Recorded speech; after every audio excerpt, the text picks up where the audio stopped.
Alors, monsieur, bonsoir. Sincèrement désolé pour ce gros retard pris au démarrage de l'émission. Nous espérons que nous ne vous aurons pas assez déçus. Tant qu'à faire, on va démarrer avec quelques minutes de retard et certainement l'absence du SDF ce soir qui fatalement n'a pas pu être sur le plateau. Cela dit, on va aller avec nos deux thèmes. Vous avez certainement observé le phénomène ces dernières semaines. Il est de plus en plus fréquent. Ces hommes politiques qui partent d'un parti à un autre pour diverses raisons. On va essayer d'épiloguer donc autour des causes et conséquences de l'impact et très certainement des motivations de ce phénomène qui interpelle certainement aussi la discipline des partis politiques, si tant il est que ça fait partie des quelques raisons qui motivent ces départs-là.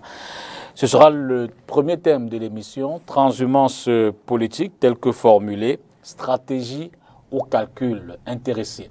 En deuxième sujet, pardon, on va essayer de voir la place que les partis politiques accordent à une discipline très courue, très connue, très populaire au Cameroun, certainement la plus populaire, le football. Un football qui monopolise les fonds publics, donc l'argent des Camerounais, mais également qui capitalise un gros intérêt. Beaucoup de Camerounais s'y intéressent. Est-ce le cas des partis politiques? Si oui, quelle est la place, quelle est la politique de ces formations-là à l'égard du football? Football, la place des politiques, voilà un peu les deux thèmes qui seront au menu ce soir. Avec Sam Sévérin Ango, bonsoir. Merci, bonsoir aux téléspectateurs de STV. Bonsoir à vous, monsieur Dipita Tongo. Journaliste, évidemment, homme politique. La nationale, dit-il, d'autres disent non. Ancien, vous avez commencé avec la campagne La Kérémouna, au cours de laquelle on vous a vu pendant la présidentielle. Après, vous êtes passé au MRC. Désormais, vous êtes à la nationale, mais il y a une forte incompréhension entre vous et le ministère de l'administration territoriale. Donc, vous êtes l'un des profils parfaits pour les thématiques de ce soir. Je rappelle que vous avez longtemps exercé comme journaliste sportif, très ancré dans ces milieux. Tout à fait. Merci de cette amitié renouvelée, Sam Sévérin Ango. Juste à côté de vous, Auréal Tchoumi, bonsoir. Bonsoir, bonsoir Dipita, merci de l'honneur. On a envie de dire la nouvelle pépite du RDPC. Pépite, je ne sais pas, mais bon, je ne refuserai pas un tel qualificatif. Votre entrée dans ce parti politique a certainement surpris plus d'un. Je rappelle que vous êtes un ancien du MRC, le Mouvement pour la Renaissance du Cameroun. Par ailleurs, journaliste aussi.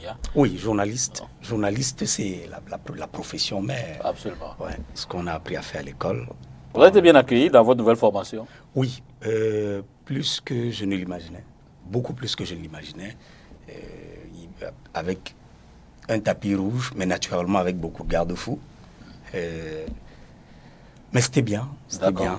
Immédiatement, à peine être intégré, j'ai fait un déplacement avec la grande équipe des communicants pour aller porter en terre notre camarade décédé il y a quelque temps, la camarade Hélène Tuentekom, à qui, une fois encore, pour la famille endeuillée, nous adressons nos condoléances les plus sincères.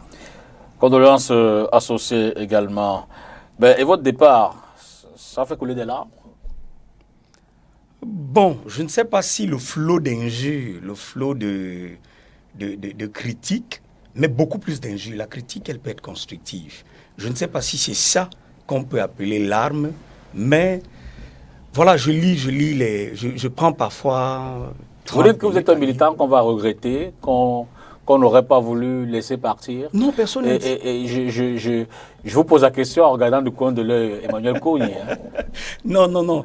Personne n'est indispensable dans la vie, vous savez. On arrive dans un mouvement, on est libre à un moment donné de repartir. Parce que quand on venait, d'ailleurs, on n'a pas été appelé. On est venu de soi, donc l'heure de partir arrive. Il faut accepter de partir. Maintenant, que les gens en fassent une affaire personnelle au point de faire tout ce qu'ils font sur les réseaux sociaux, il revient à leur parti politique de les recadrer, mais on comprend donc et on en parlera dans le cours de l'émission. Emmanuel Kounié, bonsoir. Bonsoir, monsieur Dipita Tongo. Vous-même ancien conseil municipal SDF. Non, j'étais dans le SDF, je ne suis pas allé jusque-là. Ah oui, vous étiez cadre dans le... J'étais dans l'administration et à ce moment-là, j'étais militant du SDF, mais je n'ai pas cru devoir, n'est-ce pas, solliciter à être élu. Bon, j'ai milité pendant très longtemps, 96-2019. Je suis à l'EMRC. Je crois que j'ai milité convenablement et j'ai été très content de mon passage au SDF. Aujourd'hui, je suis également très heureux d'être dans l'EMRC. SDF, MRC, Emmanuel Kounié, merci également d'être là. On aurait bien voulu avoir, je l'ai dit, le SDF, l'une des formations quand même qui compte également ce jeu de chaises entre acteurs politiques, ceux qui viennent, ceux qui partent et ainsi de suite. Ça aurait été bien d'avoir leur regard sur cette thématique. Fatalement, ils ne sont pas là. On va prendre la transition et puis on rentre tout de suite dans le fond du débat de la première thématique, transhumance politique, stratégie au calcul intéressé. Alors, je commence par vous. D'abord, quand vous observez la classe politique, l'environnement politique, vous vous dites que c'est un phénomène de plus en plus fréquent, ces changements de partis politiques. Non, je crois que ce n'est pas forcément une mauvaise chose. Je crois que le changement d'un parti politique peut dépendre de comment est-ce que, n'est-ce pas, le militant ou la personne qui part d'un parti politique à un autre voit, n'est-ce pas, l'environnement politique tel qu'il se présente. Donc, vous savez, ce qui permet à un homme de se déterminer, en fait, son appréciation comment dire, référentiel dans lequel il va ou bien dans lequel il est. Donc, moi, je crois que partir d'un parti politique à un autre ne peut pas être considéré comme un problème en tant que tel. Bon, le problème même, c'est que certaines personnes, à peine arrivées dans un parti politique, s'en vont. Alors là, ça pose quand même quelques problèmes parce qu'il faut avoir le temps de comprendre les tenants et les aboutissements du système dans lequel vous êtes, et puis le juger avec un peu de temps, afin de pouvoir, n'est-ce pas, se déterminer à aller dans un autre système. Et moi, je crois que ces mouvements, ces translations, pour ne pas dire transhumance, sont parfois des actions qui sont positives. Parce que l'homme ne peut, et vous avez bien fait de dire transhumance, parce que dans la transhumance, ça suppose que vous allez vers un environnement qui vous semble être le plus adapté à vous. Donc, faire de la transhumance dans ce sens ne peut pas être une mauvaise chose. Chacun essaye d'aller vers là où il pense que ses intérêts sont bien compris, où il peut être bien compris, où il peut s'exprimer, où il peut justement s'exprimer comme je viens de dire. Donc, si on a bien choisi, quand on y arrive, on ne veut pas aussitôt. Voilà, c'est ce que je pense. Sam Rango, vous avez le sentiment que le phénomène est assez récurrent, fréquent ces dernières semaines, ou alors c'est juste quelques-uns qui se sentent à l'étroit et qui veulent aller voir ailleurs? Non, Dipita Tongo, je pense qu'il va falloir faire une différenciation au niveau de la catégorisation dans ce registre-là.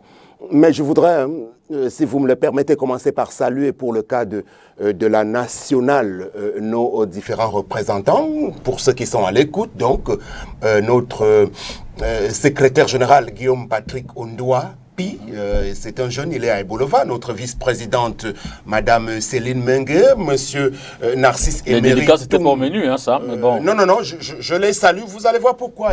Parce qu'on va forcément arriver sur le cas de ce parti-là, parce qu'aujourd'hui, c'est mon visage qui est à la une, mais le parti politique héritage de Sieur Abel Yinga est une belle organisation aujourd'hui, un conglomérat de personnalités assez fortes d'ici et d'ailleurs.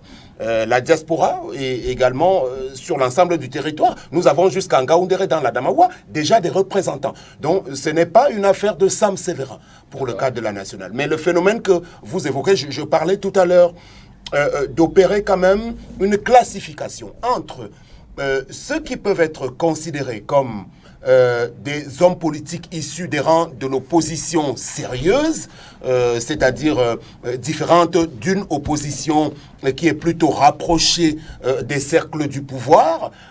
Et à ce niveau-là, vous comprendrez que si vous appartenez déjà dans le groupe des partis politiques qui sont en face de la majorité au pouvoir, on ne peut pas forcément vous considérer comme un transhumant politique. Si vous partez, disons-le, par exemple, du MRC pour la nationale, ou alors si vous partez du MRC pour l'ANC de Aboubakar Ousmane Meh, ou encore si, je ne sais pas trop, vous sortez des rangs du CPP pour un autre parti assez juste comme l'AFP, sur la place, qui ne fait pas de concessions avec l'establishment en place.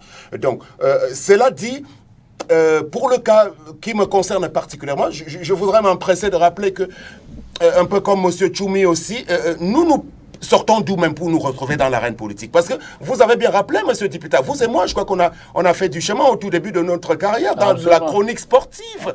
Alors, voilà M. Ango qui a été journaliste de sport. C'est-à-dire qu'aujourd'hui, si je connais le monde entier, c'était à travers les voyages dans le cadre du sport. Après, je me suis retrouvé dans le journalisme et l'animation politique à Equinox Radio et Télévision. J'ai été à LTM Télévision. J'ai travaillé même pour Afrique Média. Alors, du jour au lendemain, je suis dans l'arène politique. Pourquoi? Vous devez vous poser la question, il y a un problème. Si on est obligé, nous, les profils comme les nôtres, de nous y retrouver, c'est qu'il y a des failles, c'est qu'il y a des manquements en réalité. Non, moi je suis le profil parfait de l'homme politique véritablement de l'avenir. Parce que j'ai embrassé à peu près tous les milieux, je connais à peu près ce qui s'y déroule, même dans le domaine culturel. Donc en réalité, je voudrais rapidement corriger aussi, parce que vous avez évoqué le cas de l'équipe de Akeremouna. Non, M. Akeremouna n'est pas un chef de parti politique. Je crois que vous devez bien situer la chose. C'est un mouvement politique. Non, le mouvement Naon, c'était un appareil pour propulser le candidat à l'élection présidentielle, mais pour même aller à cette élection, c'était plutôt le FPD qui est un parti politique qui est basé dans la Damawa en réalité. Et moi, je n'étais pas dans l'équipe du bâtonnier Akere comme un militant politique. J'étais un porte-parole chargé de booster, de porter la parole, de porter un projet pour la personnalité de M. Akeremouna, dont je représentais un peu votre voie d'entrée en politique. Alors, mais vous avez l'avantage, évidemment, d'avoir mis les pieds dans le plat en parlant de la catégorisation. C'est-à-dire, je voudrais qu'on y revienne. Le temps peut-être de prendre également l'opinion d'Auréole sur l'appréciation qu'il fait éventuellement pour savoir, c'était la première question, si vous avez le sentiment que ce phénomène est de plus en plus fréquent, ou alors c'est juste 2 ou 3 personnes comme ça qui... Est-ce que ça parle dans la société? Il faut dire, à la base, le Cameroun est épargné par le phénomène de transhumance politique. Le nomadisme politique que les gens évoquent concerne uniquement les parlementaires. Le nomadisme post-électoral, c'est ça qui est combattu. Qu'un gars qui n'est pas un élu, Auréole Tchoumi, parte d'un parti politique pour un autre, ce n'est pas de la transhumance politique. Ce n'est pas du nomadisme politique. À la base, il faut qu'on le dise. Parce que ce sont des concepts qui ont été théorisés, ce sont des notions qui ont été théorisées. Maintenant, pour mon cas personnel, je pouvais continuer à rester dans l'opposition. Je suis resté pendant 6 années pratiquement et beaucoup d'autres années où, dans la presse, j'avais un penchant pour l'opposition. C'est au moins 16 années, s'il faut cumuler, entre pratique de militantisme et sympathie, si on va le dire, pour l'opposition. Mais derrière, il n'y a que les motivations pour lesquelles, et ça me l'a rappelé tout à l'heure, les motivations pour lesquelles on décide de partir d'un parti politique pour un autre sont variées. On va aborder la question des causes. Mais il y a que, on ne peut simplement pas stigmatiser la transhumance politique en donnant l'impression que le Cameroun est un pays parce que voilà, Sam était au MRC, il est parti, Emmanuel Kouni était au SDF, il est parti, Tchoumi était au MRC, il est allé à l'AFP, après il est allé au RDPC, c'est de la transhumance, ce n'est pas de la transhumance politique. Encore que, quand vous regardez l'idéologie des partis politiques camerounais, ils sont presque tous de la gauche. Presque tous. Si vous prenez le MRC, je crois que c'est le social-libéralisme, vous prenez l'AFP, bien qu'il soit centriste, c'est aussi un peu de socialisme. Si vous prenez le RDPC, où je suis aujourd'hui, c'est le libéralisme communautaire, défendu d'ailleurs et théorisé par le président Paul Biya en 87. Donc, vous comprenez que, à la base, la notion de transhumance politique n'est pas celle que l'on voudrait faire croire, l'on laisse perdurer et persévérer sur les réseaux sociaux en donnant l'impression que, immédiatement, derrière, on va retrouver un peu de stratégie, on va retrouver de l'intérêt, parce qu'il faut le dire, la politique, tout d'abord, est un jeu d'intérêt. D'accord. Même si le RDPC n'est pas forcément dans la lignée des partis de gauche, bref, tout ça c'est un débat. Ben, je voudrais, on va rebondir avec Sam et revenir sur vous, justement dans la catégorisation. Et l'impression que l'on a en général, c'est qu'il y a comme une forme de, je vais le dire comme ça, comme une forme unicolore entre les partis de la majorité présidentielle. Je veux dire, c'est le sentiment, c'est l'opinion qui se dégage. Que tu partes de l'UNDP pour le RDPC ou du FSNC pour le RDPC ou vice-versa. On a effectivement... Par contre, et je le dis parce que c'est un peu le contraire du sentiment que vous donniez tout à l'heure. Par contre, quand on part du MRC pour le SIF ou vice-versa, quand on part du MRC pour la nationale, quand on part du SIF, je ne sais pas, pour l'UDC ou l'AFP, ce sont quand même des mouvements qui interpellent. D'autant plus que, même dans l'opposition, les idéologies des partis politiques ne se croisent pas systématiquement. Ça me c'est vraiment. Tout à fait. Je serais d'accord avec Auréole Tchoumi juste sur quelques petits aspects quand il parle de l'idéologie, parce que la social-démocratie qu'il évoque, se rapprochant donc bien du socialisme, nous sommes nombreux aujourd'hui sur la place à l'avoir en commun. Donc il y a le SDF, il y a même un peu le MRC aussi, qui est dans ce positionnement-là. Il y a la nationale aujourd'hui. Alors, mais là où forcément on ne pourra pas s'accorder, c'est lorsqu'il veut donner le sentiment que ce n'est pas scandaleux de partir d'un parti de l'opposition dite sérieuse vers le RDPC au Cameroun. C'est quoi le RDPC au Cameroun? Il s'agit quand même de ce parti, j'allais dire, ultra dominant, de façon séculaire, qui a quand même contribué à ramener le Cameroun à des années-lumière de ce à quoi on était en droit d'attendre. On pourrait même dire, sans risque de nous tromper et sans que je ne sois taxé de vouloir faire du populisme, que c'est le RDPC et tous ces théoriciens qui ont plongé le Cameroun dans l'abîme aujourd'hui. Donc vous ne pouvez pas quitter d'un parti politique de l'opposition qui voulait complètement changer le système pour basculer, j'allais dire, de façon aussi spectaculaire dans les rangs du parti au pouvoir. C'est en cela que le grand bond qu'il vient d'effectuer, Auréole, on a été ensemble, hein, je crois, quand j'arrivais à Equinox, je crois que je l'ai retrouvé là-bas, oui. Mais je dois bien le reconnaître, il n'a pas beaucoup de très bonnes raisons à donner à l'opinion nationale et internationale. Parce que, véritablement, il voudra peut-être me prendre un exemple comme la France. Non, c'est pas la même chose. Si vous avez le cas de Bruno Le Maire, qui venait de l'UMP ou bien des Républicains, qui s'est retrouvé dans la majorité présidentielle d'Emmanuel Macron, non, là-bas, c'est tout petit peu différent en ceci que la plupart de ces formations politiques œuvraient quand même pour un bien-être à la limite du peuple français. Ce qui n'est pas le cas pour le RDPC de Paul Biya, qui n'a pas œuvré pour le bien-être des Camerounais. Le RDPC, c'est bien autre chose que ce à quoi les millions de Camerounais auraient pu s'attendre. C'est-à-dire que c'est une association d'amis, c'est un club qui s'est arrogé l'essentiel des richesses de la nation, en choisissant que des familles entières jusqu'à ce jour, on peut les citer. Moi, j'aime bien citer des exemples, mais je le ferai plus tard, parce que je suis un peu gentil ce soir. Mais c'est une oligarchie. Donc, vous ne pouvez pas dire que vous étiez dans un parti politique qui voulait renverser l'oligarchie, et vous vous retrouvez pieds et poings liés du jour au lendemain comme cela, de façon aussi... Et dès qu'il a retrouvé sa lucidité. Bon, alors, sauf si aujourd'hui... Bon, c'est vrai qu'il a dit aussi que la politique... C'est d'abord un jeu d'intérêt. Alors, un jeu d'intérêt personnel, bon, moi, je ne suis pas trop d'accord avec cette définition. C'est vrai qu'on a tous droit au bien-être. Et si vous faites même de la bonne politique en respectant le sacro-saint principe du seul intérêt qui est celui du peuple, et là, parce que je l'ai écouté l'autre jour, il disait que le peuple, c'est quelque chose d'abstrait. Là encore, c'est une contre-vérité. Le peuple existe, c'est quelque chose dont vous devriez pouvoir vous approprier. Vous devez pouvoir intégrer cela comme quelque chose d'atteignable. Et si vous arrivez parce que vous pensez d'abord à votre unique intérêt personnel, alors vous êtes un mauvais homme politique. C'est un petit jeu de calcul, je suis d'accord, mais quand vous faites bien cette politique-là, vous trouverez toujours le moyen de vous épanouir. Parce que quand vous avez du talent quelque part, ce talent est toujours récompensé. Mais on doit d'abord mettre l'intérêt général. Donc vous ne partez pas d'un parti qui veut changer complètement le système en place pour un autre qui est là, qui ne pense qu'à ces privilégiés qui sont aux affaires. Il va certainement donner ses raisons. Sur la catégorisation, telle que l'a évoqué Sam, en termes d'impact de ces changements de partis politiques. Emmanuel Kouni. Non, moi je crois qu'il faut qu'on soit un peu sérieux. Il faut qu'on soit sérieux. Et je voudrais dire que, effectivement, au Cameroun, il y a le parti au pouvoir avec ses alliés, et il y a l'opposition.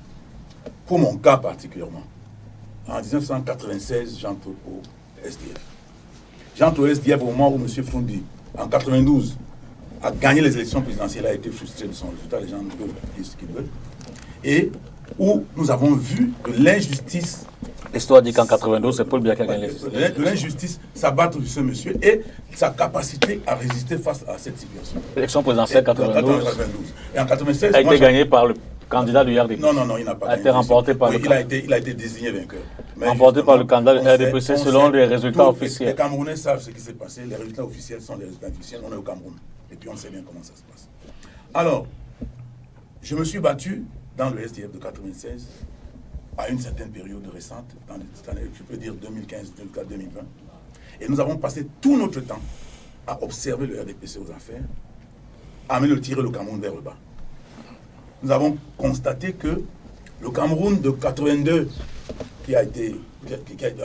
dont a hérité M. Paul Biya, est allé au Fonds monétaire international. Nous avons vu le Cameroun rentrer, n'est-ce pas, dans une période de crise extrême. Nous avons vu le Cameroun en 96, le Cameroun, 99, rentrer dans ce qu'on appelait PPTE. Nous avons vu le Cameroun s'en sortir. À un moment donné, 99, nous avons vu le Cameroun atteindre le point d'achèvement de l'initiative PPTE et avoir la plénitude de ses moyens pour que le pays soit géré. Et de 2000 à 2010 à 2016, on a replongé dans les plans d'ajustement structurel avec le Fonds monétaire international. Nous avons vu un pays mal géré. Vous voulez voir pour dire, c'est le RDPC justement qui sécrète tous ces gens qui ont géré le Cameroun pendant cette période. Et pendant ce temps, nous avons vu un parti politique qui n'a pas de militants, qui s'est permis, n'est-ce pas, d'aller dans toute la République, partout, dans tous les recoins, dès qu'il y a un chef de village, un commandant de brigade, un sous-préfet, ils disent qu'ils ont leur section là-bas. Et quand il faut faire quand on arrive au moment où il faut faire des campagnes électorales, distribuer la sardine, le commandant de brigade, le sous-préfet et le chef de village sont les représentants du RDPC dans le monde. Donc ces gens n'ont pas de militants du tout, mais ils ont phagocyté de l'administration et ils racontent à tout le monde qu'ils sont le parti majoritaire. C'est du banditisme politique tout simplement. Et moi j'ai passé tout mon temps à être meurtri par ce type de comportement. Des gens qui, économiquement, ont réduit le Cameroun en cendres et qui utilisent tout ce qu'il y a comme patrimoine au Cameroun pour se maintenir au pouvoir. Là, vous n'avancez pas. Plus c'est la même bataille. Vous reprenez les mêmes choses. C'est la même bataille. C'est la même bataille que vous aviez dans le SDF. Je vais vous dire donc, c'est cette bataille qu'on a vu dans le SDF. D'accord. Et à un moment donné, je me suis rendu compte qu'au SDF, M. Foundi, qui était l'espoir des Camerounais. Bon, là, vous êtes déjà dans les courses. Ouais, n'avait plus les moyens de sa politique. On évoque les courses tout à l'heure. Je suis parti, je parle de mon cas, je suis parti du SDF vers le MRC parce que j'ai cru voir un leader qui pouvait justement être le contrepoids de ce système qui a... On va aller plus loin dans les causes dans une minute. Voilà donc ma position. Mais maintenant, pour chuter, si on me dit qu'on peut partir du RDPC, de l'opposition radicale, pour le RDPC, je commence à m'interroger. Je me demande si ces personnes-là sont bien structurées dans la tête. À contrario, vous comprenez qu'on puisse partir du RDPC pour l'opposition, c'est ça? Pour l'opposition radicale. Oui, on peut, puisque on peut quitter du mal vers le bien. Si si à un moment donné on a fait des étincelles, c'est tout à fait normal. Mais ceux qui sont RDPC estiment qu'ils sont au paradis. C'est le mal. Non, c'est des gens... C'est une lecture idéologique que vous faites. C'est des gens qui ont massacré le Cameroun. Regardez le Cameroun de 82, regardez-le aujourd'hui. Mais vous ne pouvez pas avoir le même regard du Cameroun coréen. par exemple. Non, mais chacun peut avoir le même regard, mais la vérité, c'est qu'il y a un bon regard et un mauvais regard. Vous ne pouvez pas dire que tous les... Vous allez peut-être dire un mot, et puis on va passer sur ce qui a été dit là-dessus, et puis on va passer aux causes. Je suis très amusé quand j'écoute Emmanuel Kounié.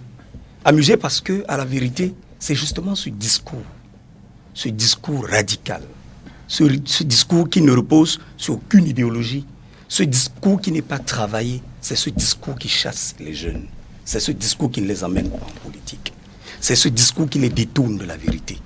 Vous ne pouvez pas attribuer la responsabilité de tous vos mots et des mots qui sont vôtres à l'unique RDPC et aller même jusqu'à dire que le RDPC n'a pas de militants, le commandant de brigade, le sous-préfet. C'est tout ce qu'ils ont. Monsieur Kounié, je vous ai laissé parler.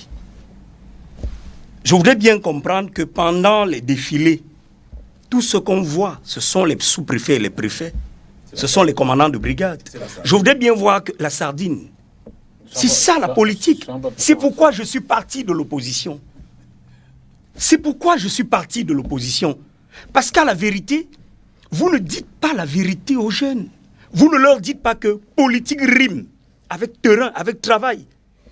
Je ne suis pas très contre ce que dit Sam, même si je le trouve un peu excessif pour ce qui me concerne, parce que croire que l'intérêt signifie un tout petit peu sardine, ça n'a rien à voir. Le RDPC n'est pas un restaurant, le RDPC n'est pas une machine à sous, le RDPC n'est pas un temple où, quand vous arrivez, vous devenez subitement millionnaire. Il y a des benskins. En même temps, je vous relance. Vous savez, quand vous le dites aussi simplement, ça interroge parce que, a priori, lorsqu'on arrive dans le RDPC et puis qu'on a un CA derrière, ou alors lorsqu'on part du RDPC et qu'on a plus sa CA, ça donne quand même une image. Non, la CA n'est pas un véhicule, n'est pas une... En fait, c'est une image. C'est une image, c'est une image que j'ai prise. J'essaie de vous dire, il y a eu... Pour illustrer les privilèges qu'on peut avoir quand on est au parti au pouvoir, ou en même temps illustrer les pertes ou les privilèges qu'on peut se voir retirer quand on n'y est plus. Non, attention. Et là, Messanga Yamding doit être un exemple. Non, on peut être du parti au pouvoir, être un militant de la base. On peut être... Mais je viens de vous dire que être du parti au pouvoir ne veut pas... Je ne doute pas que ça existe. Je comprends. Mais seul que, ce que je veux dire, c'est quoi? En termes de perception... Oui. Mais c'est cette perception qui est renvoyée par l'opposition, qui donne à croire, quand il parle de pain sardine, justement, il donne à croire que si vous partez du RDPC pour l'opposition, c'est que vous avez pris conscience de ce que le Cameroun est si mal géré que... Mais il y a eu des maires de l'opposition dans ce pays, il y en a encore. Il y a eu des députés, le MRC a eu un député. Je voudrais bien que le MRC, sur ce plateau, nous fasse le bilan de la mandature de son élu. Le SDF, qui n'est malheureusement pas là, a encore des élus. Le RDPC est un parti politique qui peut avoir ses défauts, ses tares, c'est normal dans une société humaine, mais vous ne pouvez pas attribuer la responsabilité de tous les maux qui minent le Cameroun à un seul parti politique. Alors, et je voudrais sortir en disant à Emmanuel Kounié que le discours type qui est celui de la critique radicale, qui est celui de l'absence de transformation des jeunes. Le discours qui empêche que, quand Cabral Libi, lui, l'engageait avec 11 millions d'inscrits, c'était une projection, c'était une ambition. Peut-être il n'a pas atteint, mais c'est là où, en tant qu'acteur politique, on attend le MRC. Ce n'est pas simplement de croiser les bras, dit Toumi, dit que bien est mauvais, bien est vieux, bien est sénile, bien est ceci, bien est cela, bien... Et quand on a dit ça pendant 17 ans, quand on a dit ça pendant 16 ans, j'ai commencé les chroniques en 2008, quand pendant 16 ans de votre vie, vous êtes assis sur une table à dire que bien est vieux, qu'est-ce que ça change concrètement dans le vécu quotidien des Camerounais? Absolument rien du tout. Il faut changer de paradigme. Et M. Kounié, votre place est au RDPC. Parce que au MRC, qu'est-ce que vous avez réalisé concrètement pendant... Il le sait, il le sait. Il le sait. C'est une invitation au recrutement. Mais c'est mon rôle. Il le sait. Monsieur Kounié, votre place est à l'action. Vous êtes au MRC, quel est le bilan depuis 3 ans? En dehors d'être sur Equinox et je ne sais quoi tous les matins. Quel est le bilan? Vous êtes où? Monsieur Kounié était un homme connu, même dans les domaines de la filière du cacao et tout le reste, dans ce pays. Aujourd'hui, il est où? Derrière un bureau, sur WhatsApp, a écrit bien et mauvais, bien mauvais, bien mauvais.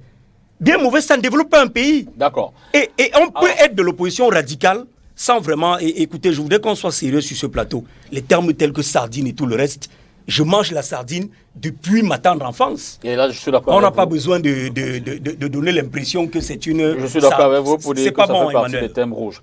Alors, cela dit, on va interroger à présent les causes réelles. Qu'est-ce qui peut justifier, qu'est-ce qui peut expliquer?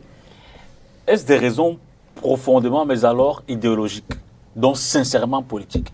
Est-ce que vous êtes en contradiction ou alors est-ce que vous avez une vision politique, vous vous êtes dit, je peux la matérialiser dans cet instrument politique, dans ce parti politique, et à l'intérieur, vous réalisez qu'en réalité, ce n'est pas forcément la bonne machine, ce n'est pas forcément le bon bateau qui pourrait vous permettre d'assouvir vos aspirations, Sam Séverin.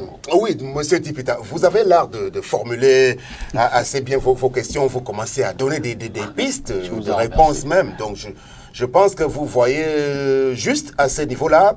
Je vais vous aider à comprendre partant des exemples qui sont les nôtres aussi, hein, parce que effectivement, même si je brûle quand même de rebondir un tout petit peu tout le temps sur... Mais allez-y, hein, ça fait partie du débat. Voilà, donc mon ami Auréole, non, je ne pense pas que le RDPC peut être disculpé de la responsabilité entière de la situation du Cameroun. Il n'y a que eux qui doivent répondre de là où nous sommes. C'est d'autant plus qu'ils n'ont jamais voulu rien céder.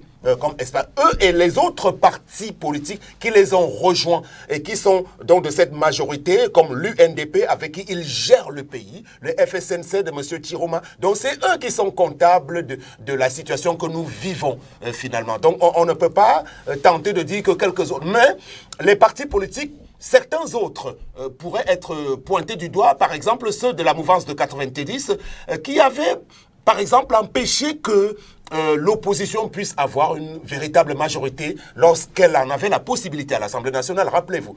Donc ces partis-là, de feu d'Akole Daïsala, par exemple, ou bien de feu Augustin Frédéric Kodok, sont également responsables devant l'histoire de ce qu'ils ont fait ou alors de ce qu'ils ont refusé de faire pour qu'on puisse avoir une autre ligne. Quand je l'ai dit, évoquant donc le cas des causes, je vous ai évoqué d'abord les catégories. Donc, si vous partez d'un parti qui ne veut pas faire, on va dire, d'alliance avec la majorité au pouvoir pour un autre qui lui est semblable, il n'y a pas trop de gravité. Cependant, vous avez commencé à le dire, M. Dipita. Et il s'agit de quoi? Les partis politiques, ce sont des organisations qui sont comme des entreprises aussi, hein, où il y a des responsabilités.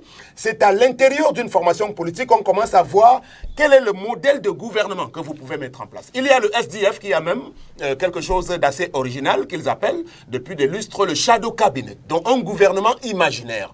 On commence déjà à voir au niveau des profils qui sont à l'intérieur de cette équipe-là, qui est-ce qui peut être bien à telle ou telle position? Partant de là, si vous êtes dans une équipe et que des responsabilités sont attribuées et qu'à l'intérieur, vous ne trouvez pas que vous avez une véritable responsabilité à jouer par rapport à votre idéal ou bien par rapport au potentiel que vous avez ou alors à l'ambition même que vous avez, même au plan personnel. Si à ce niveau-là, vous n'arrivez pas à vous accorder avec l'état-major pendant 1 mois, 2 mois, 1 an, 2 ans, vous avez le loisir de partir, il me semble. Donc, pour le cas qui me concerne personnellement, je crois que ça a été l'une des raisons fondamentales pour lesquelles j'ai été amené à quitter les rangs du MRC. Pour dire, puisque je n'ai pas eu la possibilité même d'avoir la décision de dire que moi je vais aux élections en 2019, parce qu'au dernier jour, la personne qui a la signature m'a empêché d'aller conquérir la mairie des Bolova premier, ou bien d'aller à l'Assemblée. Moi, j'étais aux portes de l'Assemblée nationale. Vous pouvez aller voir tous les sondages là-bas au sud. Au dernier jour, la personne qui a la décision au directoire du MRC, ils nous ont brisé nos destins à cet instant-là sans demander notre permission. Donc alors, vous faites quoi? Donc, c'était déjà... Votre adhésion au MRC est intéressée. Vous vouliez une carrière d'élu politique.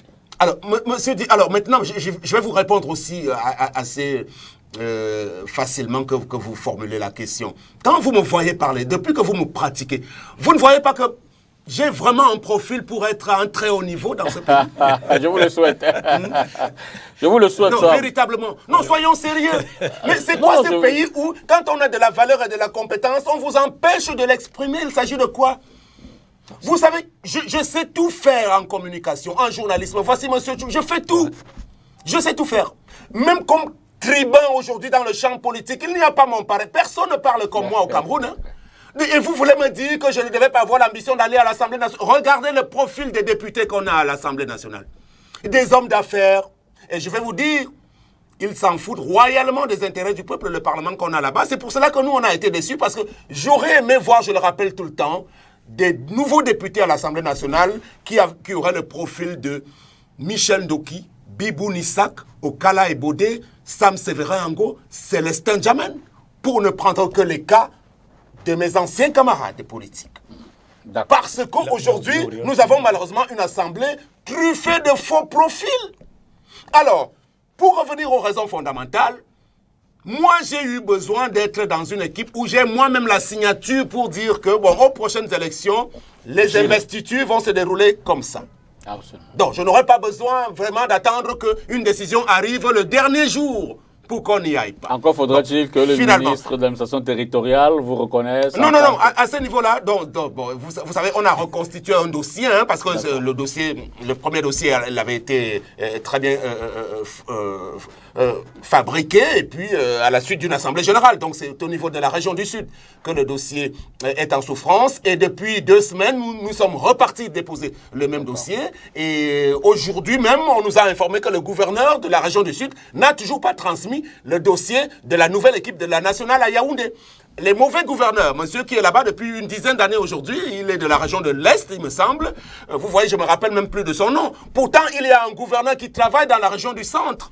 Monsieur Nasseri Paul Béa, qui est, je veux dire, administrateur civil hors échelle, il a assez rapidement transmis le dossier du nouveau parti de monsieur Emmanuel Kweka. Déjà, nous avons la copie.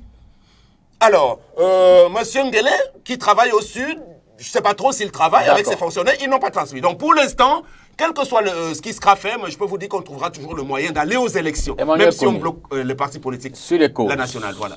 De ces changements de partis politiques. Oui, je pense que le changement de parti politique, comme on l'a dit tantôt, d'un parti de l'opposition radicale, comme on le dit, vers un autre parti d'opposition radicale, pour ma part, n'est pas une transhumance, je l'ai dit, c'est une translation, c'est un mouvement horizontal. C'est un mouvement horizontal parce que nous regardons le même objectif. Donc vous êtes encore en harmonie avec vos amis d'hier au SDR. Nous fixons le même objectif. Et il faut dire que dans ma tête, je pense que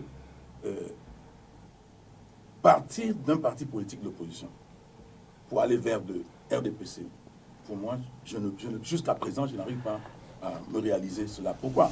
Parce que le RDPC, c'est un parti éternel. C'est un parti qui a un pouvoir perpétuel, qui est au pouvoir depuis... Enfin, c'est depuis l'indépendance. C'est le parti d'Aïdjo qui est devenu RDPC. Ils sont là depuis 60 ans.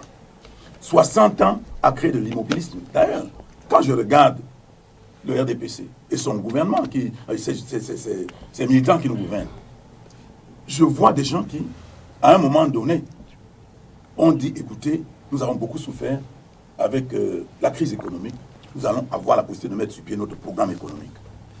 On met sur pied un programme économique, et puis, de 2010, ils avaient un programme qui s'appelait le document de stratégie pour la croissance et l'emploi, qu'on leur a donné. Je suppose que, je pense qu'ils n'ont même pas bien lu eux-mêmes, pour ne pas dire qu'ils ne savaient pas qu'il y a écrit ce programme. Pas du tout, puisque de 2010 à 2014, ils se sont rendus compte. Ils ont fait un premier... La conception est différente de la mise en œuvre. Non, un premier rapport d'étape. Et un premier rapport d'étape, ils se sont rendus compte qu'ils n'ont plus ni carte ni boussole, qu'ils sont perdus. Ils ont dit, c'était d'ailleurs le super maire de la ville de Douala, qui était président de cette commission, qui a proposé les plans d'urgence. Plan d'urgence le septentrion, ils ont mis plus de 600 milliards. Plan d'urgence jeune, puisque M. Toumi nous parle de jeunes, 102 milliards. Plan d'urgence le septentrion, je crois, 300 milliards. Dans tous les cas, ils ont mis au moins 1000 milliards pour redresser, c'est-à-dire que pour retrouver la ligne directrice. À la date d'aujourd'hui, jusqu'à ce qu'en 2020, ils mettent fin à ce programme pour passer à un autre. Ils n'ont ni donné un compte rendu. ni faire un rapport final. C'est pas le sujet, hein, moi je pense. C'est pour vous dire, quoi? C'est pour vous dire que quand des gens sont des gens qui sont... Mais ils ont fait le point. Moi je pense qu'on ne doit pas aller par là-bas. Quand un homme qui sort de l'opposition pour aller vers ces gens-là, je me demande ce qu'il fait. Et puis vous dites, est-ce que les autres nous avons un programme, puisque à tout moment nous leur disons... C'est vrai que j'étais encore sur les causes. Mais je veux dire qu'ils ont... ce que nous pensons, mais ils ont quand même fait le point pour après faire des recadrages, aller au SND 30, non? Mais justement, au SND 30, ils ont dit des choses qu'ils ne peuvent pas réaliser. D'accord. C'est-à-dire que les causes, c'est-à-dire que les éléments qui vont le permettre d'échouer sont donc pour vous, c'est logique. On aura le temps peut-être d'en parler. Mais je voudrais donc dire que au MRC, par exemple, comme au SDF, nous avions une vision. Et à tout moment, on a fait des propositions, on a rappelé ces gens à l'ordre. On leur a dit même que ça ne va pas ici, ça ne va pas là-bas. Ils n'ont jamais tendu l'oreille. Nous leur avons dit que le Conseil économique et social du Cameroun depuis 1984 est entre les mains d'un individu qui est là, qui est président du Conseil économique et social, qui a 1,5 milliard tous les ans, qui n'a jamais rien fait. Personne ne sait même où se trouvent les bureaux de cette institution. Quand vous prenez la loi de règlement du Cameroun, vous voyez que les 1,5 milliard sont construits. Mais tous les jours, on leur dit, mais on ne peut pas, c'est des voleurs, tout simplement. Auréole vous voulez que nous allions, qu'on entre dans ce genre Auréole dit justement que ce sont ces dénonciations sans l'action qui décrivent. Mais l'action, c'est quoi? Ils ont toute l'armée avec eux.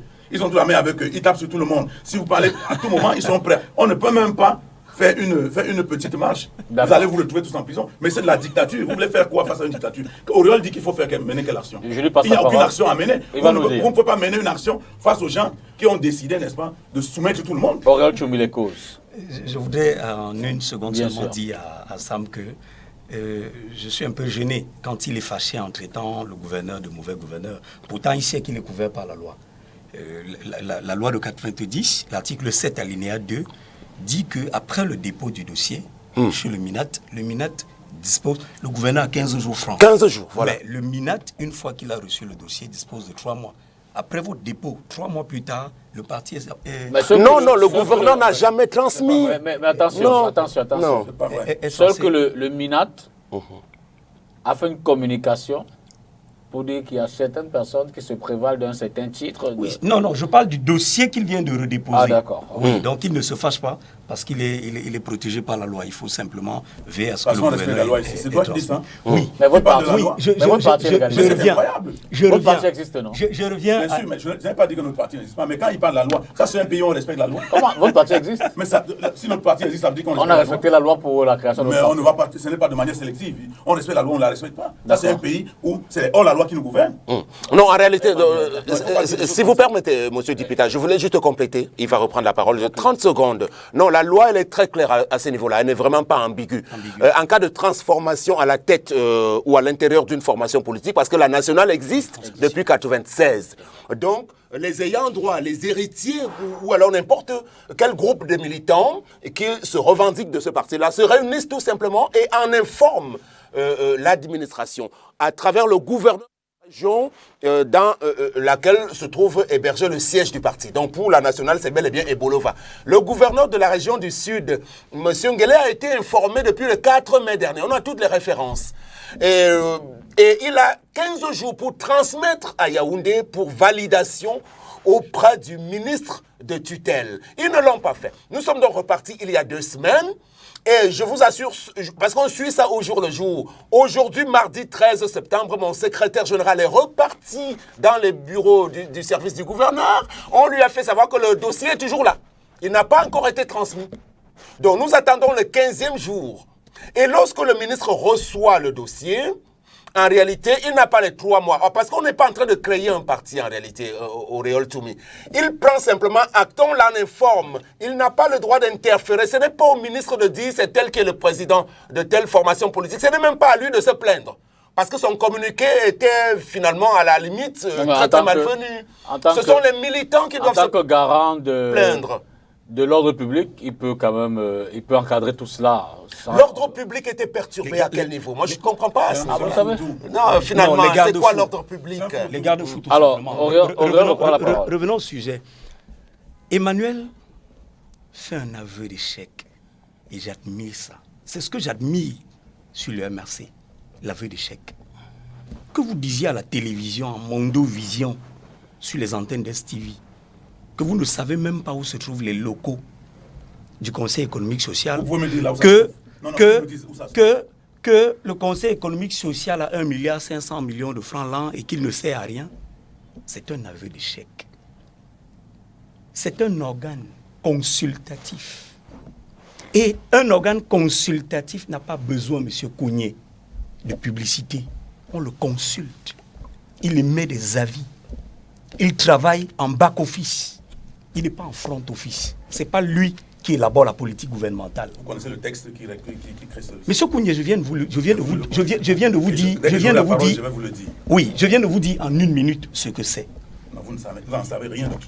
Vous qui savez, oui, je le sais. Vous ne savez même pas à quoi il sert, que déjà vous dites aux Camerounais que c'est un organe X, Y, Z. Et c'est pourquoi je vous ai dit que vous avez l'art de nous éloigner du sujet principal, à vouloir mettre en avant votre obsession à croire que le RDPC est le fossé dans lequel vous vous êtes retrouvés et où il n'y a pas d'échelle pour en ressortir. C'est le MRC. C'est cette radicalisation. Il me semble que quand vous étiez au SDF, M. Kounié, au niveau du Parlement, vous aviez la possibilité, les élus de votre parti, la possibilité d'apporter un plus à la gouvernance nationale, au développement de la nation. Au MRC, ça me l'a dit. Moi, Auréole Tchoumi, j'étais adjoint au maire de Tonga dans la liste et je battais le RDPC à Tonga. Vous comprenez, M. Kounié? M. Kamto s'est assis et c'est ça votre rôle. Votre rôle, c'est de croiser les bras, confier le sort de votre vie et de toute une nation à quelqu'un qui, lui, n'a aucune expérience de politique, qui a d'ailleurs la seule élection à laquelle il a participé. On n'a pas organisé une émission. Il a perdu. Je voudrais simplement le prendre au mot. On parle de transhumance politique. Mais je ne sais pas comment il réussit le miracle de mettre en avant le RDPC face à des responsabilités qui sont celles du MRC. Ce n'est pas le RDPC. Ce que je voudrais vous dire, M. Kounié, ce que je voudrais vous dire, c'est que je pars, moi, Auréole Tchoumi, par exemple, de votre parti, parce que, il est guidé par quelqu'un qui n'a aucune expérience en réalité, très bon juriste, très bon enseignant des universités, mais un piètre politicien. Ça, je le dis et je l'assume. Vous ne pouvez pas accuser... C'est hier à Bafoussam que M. Kamto vient dire que les investitures dans le parti avaient été mal organisées. Mais à la vérité, la liste d'une D, pour ce qui est des législatives, arrive à la table de M. Kamto à la veille, 24 heures avant, et qui gère au niveau de Santa Barbara, au niveau de... C'est Mme Tyriane Noah. Mme Tyriane Noah, je lui donne tout le respect du monde, mais elle n'a jamais géré une élection législative et municipale dans ce pays. Ça veut dire que, M. Kounié, vous avez échoué. Lorsque vous êtes dans un parti, avec l'expérience que vous aviez du SDF, vous arrivez au MRC, pour préparer à la nationale où il est aujourd'hui, pour préparer les législatives et municipales de 2020, il faut, en tant que président du parti politique, qu'il s'attache des services des anciens, de ceux qui ont déjà été au four et au moulin. Ce n'est pas une question de jeunes. Vous ne prenez pas Tchoumi qui n'a jamais organisé une élection. Le RDPC demain dit Tchoumi est appelé à aller organiser les élections à Tonga. Mais le RDPC risque peut-être, si c'est Tchoumi qui va l'organiser, parce qu'il n'a pas d'expérience. Vous avez échoué lamentablement, mais vous accusez le RDPC d'avoir fait quoi? Le RDPC a empêché de faire quoi? On a vu les militants du RDPC se battre, à être investis. Ils étaient prêts. Pourquoi pas les élections? C'est le cas que vous avez pris. Il n'y a aucune élection à faire au Cameroun. Avec la loi électorale, il n'y a pas d'élection à faire. Tout ce que vous faites là, c'est-à-dire que les gens ont tout phagocyté. C'est pourquoi vous avez confié, magnifique M. Kounié, c'est mon temps de parole. C'est pourquoi vous avez confié le sort du Cameroun à la rue. Sauf que jusque-là encore, parce que vous pensez petitement, parce que vous n'avez pas de plan A, de plan B, parce que vous foncez comme des taureaux, vous n'avez pas préparé cette rue. Et c'est justement ce qu'il faut faire aujourd'hui. C'est-à-dire que le discours, si vous voulez renverser le RDPC, il ne doit pas être un discours de type radical, sans argument. Il faut construire. Quand j'écoute Sam Séverin Ango, et écoutez, même en termes de débat, vous comprenez, quand moi, Auréole Tchoumi, je le dis, je sais que je vais affronter Sam Séverin Ango au moins 2, 3, 4 heures pour lire mes bords. Parce qu'il est structuré. Je ne défends pas un confrère. Je ne le défends pas. Mais je dis que vous avez la faiblesse aujourd'hui, de ne pas former les militants. J'ai été en votre sein. Vous ne les formez pas. Regardez ce que les gens font aujourd'hui sur les réseaux sociaux. Où est votre site internet? Il n'est plus Sur les réseaux actif. sociaux, ce sont les militants du MRC. Il n'est plus actif. Sur vos pages sociales, elles ne sont plus officielles. Tout le monde parle. Tout le monde parle. Tout le monde a dit. Il n'y a pas de voix officielle. D'accord. Donc, vous ne pouvez pas accuser le RDPC de ça. Emmanuel Kounié, La transhumance aujourd'hui vous résulte répondez de ce que qu'on va aller aux vous implications et avez éventuellement échoué. les Oui, je conséquences. voudrais dire d'abord à mon jeune frère Tchoumi que le Conseil économique et social est un organe qui a, selon les textes, 150 membres. À la date d'aujourd'hui, ils ne sont plus que 3. Ils ne sont plus que 3. Je ne sais même pas s'ils sont 3. Il y a le président, il y a 2 autres. Ils sont partis les autres. Ils sont des élus. Cette organisation a été mise en place. Ces gens-là ont été nommés en 84. Et de 84 à aujourd'hui, on n'a jamais pris un texte pour... Oui, mais Et c'est pour vous dire, je vous dis donc... Ceux qui n'ont pas toujours été... Donc quand il dit que ils c'est n'ont un pas organe toujours consultatif, été, un organe consultatif où on doit y mettre des gens qui viennent de tous les corps de métier de la République. Ils étaient en 84, 150, plus le président, ça fait 151, allez lire vos textes. Et aujourd'hui, il n'existe plus. Il y a un secrétaire général là-bas. Je voulais vous signaler que quand leur bureau a... Ils étaient 85 jusqu'en 2001. 150, c'est après 2001. Oui, ils étaient 85 membres jusqu'en 2001. Je dis que le texte aujourd'hui prévoit qu'ils doivent être 150. Oui, mais ça, c'est depuis 2001. Oui. Pas depuis 80. À la date d'aujourd'hui, ils sont à 3. Vous pouvez regarder ils sont à 3. Et ils ne peuvent plus jouer le rôle qui était le leur. Vous pouvez vérifier. Et je vous signale que quand il y a eu l'incendie à l'Assemblée, le côté avait leur bureau à brûler. Ils sont allés à Tchinga, ils ont mis une plaque quelque part là, en route. Et aujourd'hui, cette plaque a disparu. C'est pour vous dire que les 1,5 milliard qu'on leur donne chaque année, et je dis quand vous regardez la loi de règlement, la consommation c'est toujours à 98%. Je peux vous présenter le budget de l'État et la loi de règlement. Alors j'aimerais savoir, qu'est-ce que 3 personnes, ils n'ont jamais fait une assemblée, parce qu'ils doivent faire des assemblées. Depuis 84 à aujourd'hui, ils ne font rien du tout. Quand nous on le dit ainsi, c'est pour que le RDPC, ou bien ces gens qui nous gouvernent, qui sont l'émanation du RDPC, comprennent que ça, c'est une faute. Ce n'est pas normal que les choses passent comme ça. Ils ont voté des lois qui n'appliquent jamais. Et à tout moment, on leur rappelle. On leur rappelle. Mais ils nous disent qu'on ne contribue pas, on ne fait aussi. On ne fait que ça. Donc, je pense que le RDPC aujourd'hui est essoufflé, est fatigué. D'accord. Et le RDPC ne peut plus porter, n'est-ce pas, l'espoir des Camerounais. Alors quand quelqu'un, donc, comme je disais tantôt, de normal, trouve que c'est au RDPC qu'il doit aller alors qu'il est jeune, je m'interroge. Pour être clair avec le Conseil économique et social, il a été créé en 72. Son fonctionnement a été révisé par la loi du 5 juillet 86 et du 23 juillet 2001. Alors, essayons donc d'interroger les implications, voire les conséquences. C'est tellement même en termes de perception. Je veux dire qu'à la maison, là, l'observateur qui regarde tout ce qui se fait dans l'environnement politique se dit, mais finalement, ces messieurs-là, aujourd'hui, il est de ce côté, demain, il va là-bas, et puis après, on le voit ici. Sont-ils encore véritablement sérieux? Quelles sont les implications, Sam Sevango? Quelles sont les conséquences de ces changements de partis politiques incessants? Disons qu'il n'y a pas de conséquences aussi fâcheuses que ça. Est-ce qu'on pour des hommes politiques sérieux? Non, oui, bien sûr. De toutes les façons, déjà, moi, je ne souhaiterais pas être catalogué ici vraiment comme un transhumant politique en tant que tel, parce que je vous ai dit d'où je suis parti. Donc, pour l'instant, je n'ai fait que, j'allais dire, finalement, 2 partis politiques. Le MRC, pour quelques mois, j'ai même pas fait toute une année là-bas, parce que moi, j'allais vraiment, je dois l'assumer, pour prendre des responsabilités dans ma région et continuer de militer à l'intérieur, au sein du directoire, avec une responsabilité importante. Et j'en avais discuté avec Maurice Kamto, occasion ne m'avait pas donc été donnée. Donc, aujourd'hui, dans la nationale, on a encore toutes les peines du monde, parce que finalement, j'aimerais quand même qu'un jour vous puissiez vous attarder sur le cas, je vais vous répondre, mais sur le cas de la politique de l'opposition dans la région du Sud. C'est une problématique sérieuse, parce qu'on ne peut pas penser que c'est une région réservée, où l'opposition n'a pas droit de citer une opposition sérieuse, effectivement, dite radicale. Et c'est le problème que moi j'ai toujours eu de ce côté-là, de voir que je suis un enfant de cette région-là, mais on m'empêche de m'épanouir et de m'exercer, de me réaliser dans quelque chose que le chef de l'État lui-même avait permis.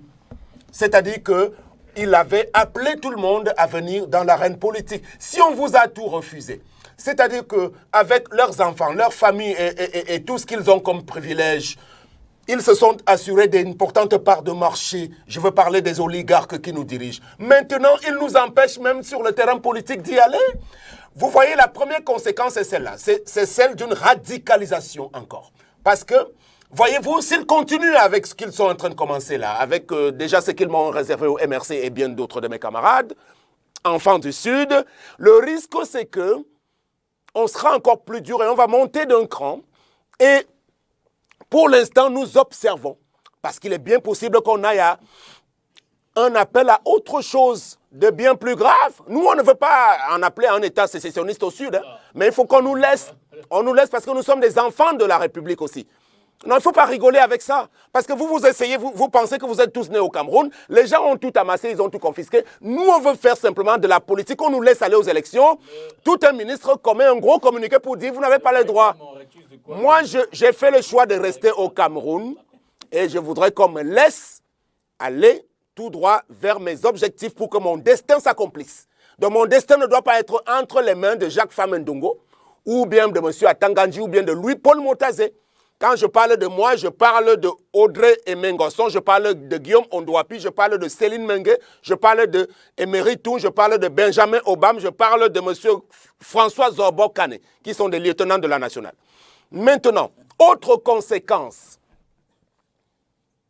c'est que, au plan positif quand même, ça suscite une émulation. Moi, je n'ai rien même fondamentalement contre le fait qu'un jeune comme Aurélien Tchoumi entre au RDPC. Je vais peut-être relativiser ce que j'ai dit en début de propos parce que peut-être qu'au RDPC aujourd'hui, il y a un espoir de changement. C'est-à-dire que si la vieille garde, peut-être qu'on lui a promis que la vieille garde qui est restée de façon séculaire aux affaires va partir et qu'on va vraiment laisser le parti à une jeune génération. À ce moment-là, il y a de l'espoir que même un parti comme le nôtre puisse aller en alliance, même avec un parti comme celui-là, par exemple. Je dis n'importe quoi, hein, parce que tout est dans ce qu'on vous projette, finalement. Donc, les conséquences ne peuvent pas être mauvaises en soi, hein, finalement. Ça dénote également d'une certaine vitalité hein, sur le terrain politique aussi. On voit bien que ça permet...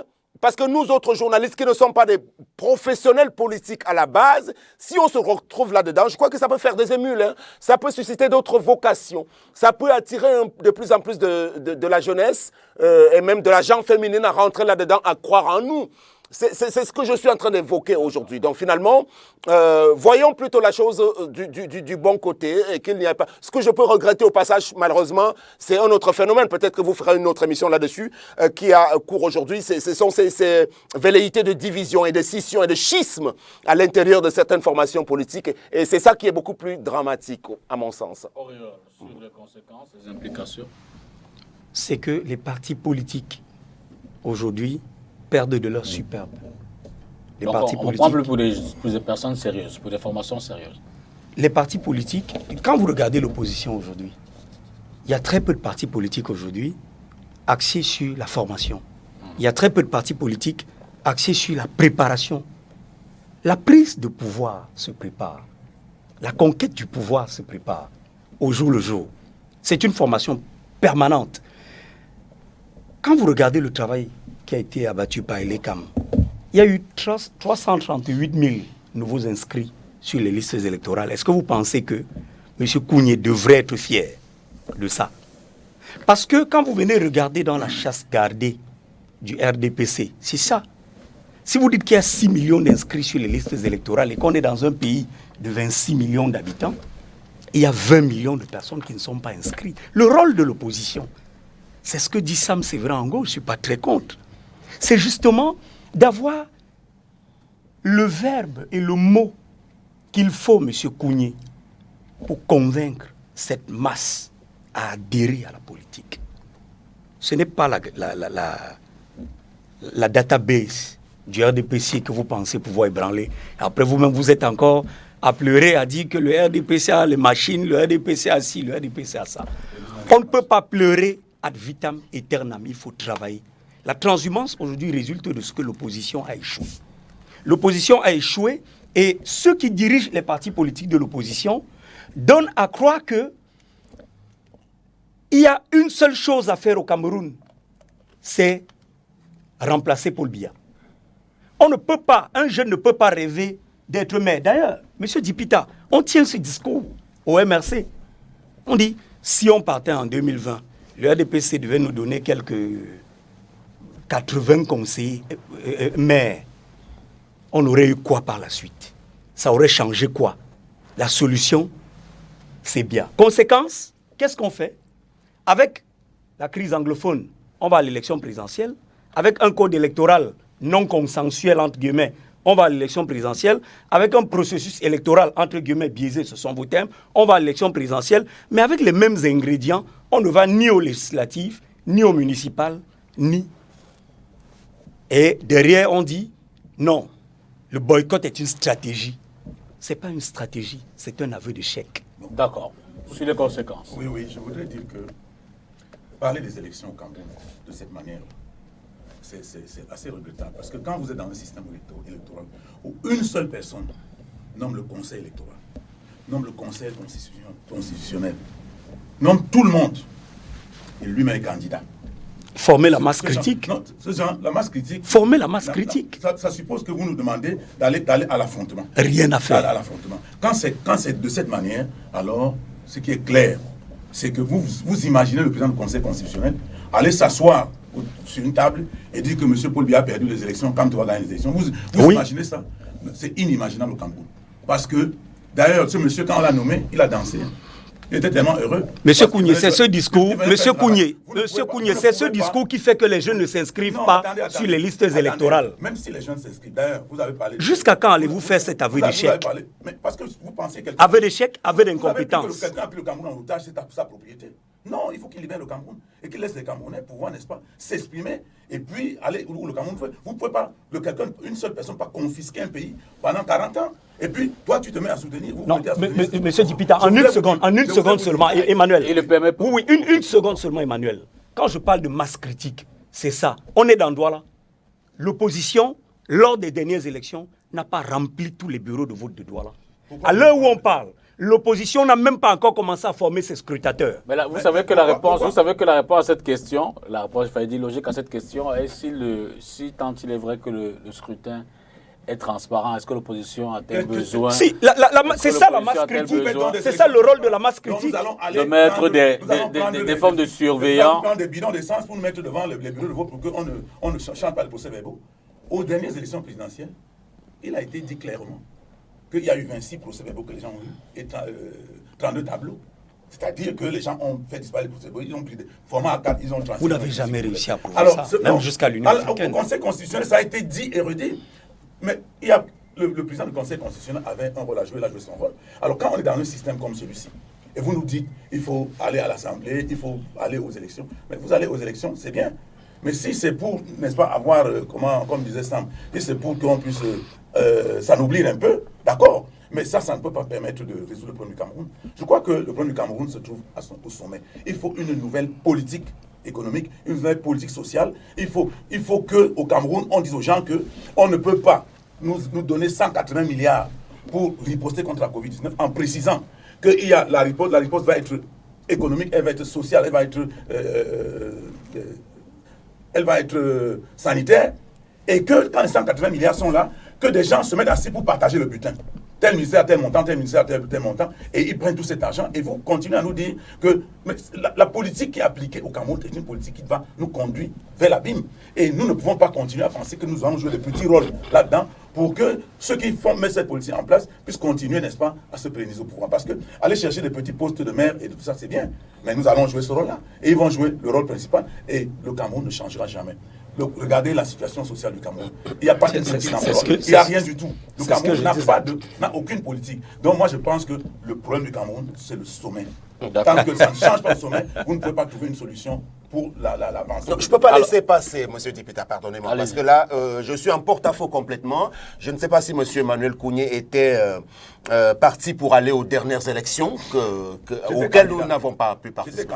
Bon, alors, vous ne pouvez pas venir sur un plateau aussi prestigieux dire aller chercher des petits postes de maire. Nous allons vers la régionalisation. Le vrai pouvoir, c'est au niveau des collectivités locales décentralisées. Ah bon, très bien, vous êtes en train de nous dévoiler que M. Maurice Kamto, lui, il avait le loisir de vouloir devenir chef de l'État, c'est ça?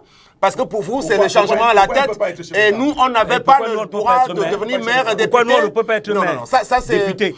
C'est pas très très joli. Conseiller régionaux. Mais le Cameroun n'est pas un saucisson, mon cher ami. Non. Ou on le règle globalement, on ne le règle pas. Vous pouvez dire que le bout est mort, c'est bon ici. Et puis si vous voulez le faire comme cela, vous n'aviez pas à demander aux gens de venir rentrer au MRC et de se faire investir pour aller aux élections. Il ne fallait pas le faire parce qu'on a lancé cet appel même aux gens de la société civile, comme le professeur Pierre Alaka qui n'est pas militant du MRC. Et au dernier moment, on dit qu'il ne peut plus y aller. Eh bien, si vous voulez changer seulement à la tête, dites à M. Kamto que le MRC est un parti qui a été taillé à sa mesure, et à ce moment-là, vous ne prendrez pas qu'à l'élection présidentielle. Mais c'est très grave ce que vous dites. On devrait... Ça ne veut rien dire du tout, ça n'oblige. Pas tous à la fois, monsieur. Vous pouvez vous ennoblir un peu, mais Pas tous à la fois. Non, écoutez. Si vous voulez vous ennoblir un peu... Pas tous à la fois. Franchement, monsieur Emmanuel Kounié, moi, je... C'est pas grave, mais ça ne peut pas résoudre le problème du Cameroun. Non, jusqu'ici, moi, j'avais beaucoup d'estime pour vous. Vous ne pouvez pas descendre à ce niveau-là. S'ennoblir, ça signifie quoi au juste? Vous savez, nous autres, on a refusé plein de privilèges. Peut-être que vous ne le savez pas.